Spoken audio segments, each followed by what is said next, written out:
पृथ्वी की आंतरिक संरचना, पृथ्वी की आंतरिक संरचना, आंतरिक संरचना, internal structure of the earth.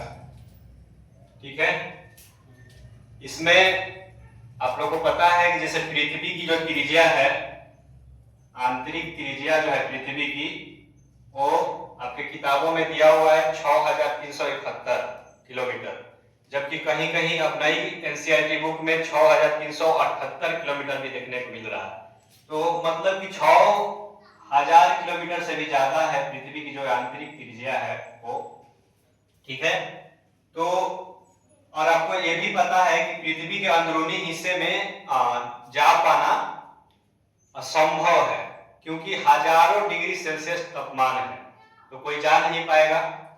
तो क्या है कि आखिर फिर जब हम जा नहीं सकते धरती के अंदरूनी हिस्से में, तो फिर आखिर हमें धरती के अंदरूनी हिस्से के बारे में जानकारी कैसे मिलती है?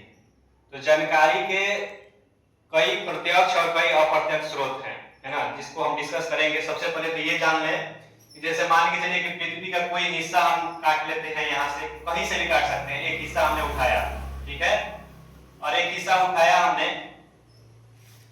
और मुख्य रूप से इसको 3 भाग में बांटा जाता है। जैसे सबसे ऊपर वाला जो पतला वाला परत है उसको हम कहते हैं भूपरपट्टी या क्रस्ट, बीच वाले को मेंटल, और सबसे अंदरूनी हिस्से को क्या कहते हैं?